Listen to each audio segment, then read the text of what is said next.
பூனை பற்றி பலருக்கும் தெரியாத 10 சுவாரஸ்யமான தகவல்கள். பூனையின் முண்டம் புழுதியைப் போல திரும்பும்.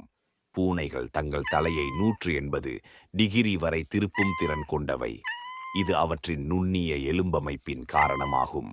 பூனைகள் ஒரே ஒலி மூலம் 100க்கும் மேற்பட்ட அரட்டைகள் விடும்.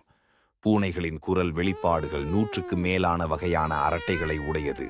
இதில் வாத்துகளுக்கு வெறும் 10 முதல் 15 வரை தான் இருக்கும். அவை நம்மை புரிந்து கொள்ளும் திறனுள்ளவை.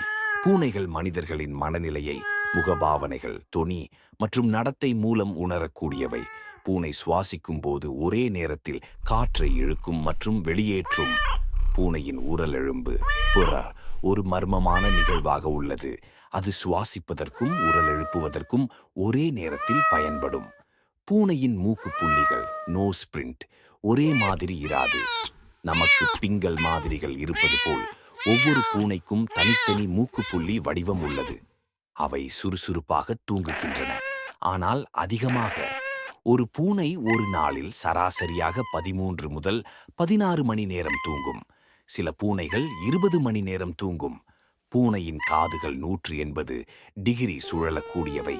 பூனைகளின் காதுகள் ஒவ்வொன்றும் 32 தசைகளால் கட்டுப்படுகின்றன. எனவே ஒவ்வொரு சத்தத்தையும் தனியாக சுட்டிக்காட்ட முடிகிறது. பூனைகள் வாகையில் ஊழைக்கும் காலத்தில் இறுதியாக அடக்கப்படாதவையாக இருந்தது. நாய்கள், குதிரைகள் போல் அல்லாமல் பூனைகள் மனிதனின் கட்டுப்பாட்டுக்குள் முற்றிலும் வந்ததில்லை. அவை இன்னும் ஓர் அளவுக்கு வில்ட் தன்மையை வைத்திருக்கின்றன. பூனையின் கண் இரவில் 6 முதல் 8 மடங்கு அதிகமாக பார்க்கிறது. மனிதரை விட பூனைகள் இருட்டிலும் அதிக காண்திறன் கொண்டவை. இதற்கு அவற்றின் டாப்டம் லூசிடம் எனும் கண்ணமைப்பு காரணம். பூனைகள் தங்கள் வாயை பயன்படுத்தாமல் மெலனமாக ஒரு பசுமை தொடர்பு பரிமாற்றும். பூனைகள் பல நேரங்களில் கண் இமைப்பதன் மூலம் நான் நம்புகிறேன் அல்லது நீ பாதுகாப்பானவன் என்பதை சொல்வதாக நிபுணர்கள் கூறுகிறார்கள். இந்த வீடியோ பிடிச்சிருந்தால் ஷேர் செய்யுங்கள். நம்ம சேனலை சப்போர்ட் செய்யுங்கள்.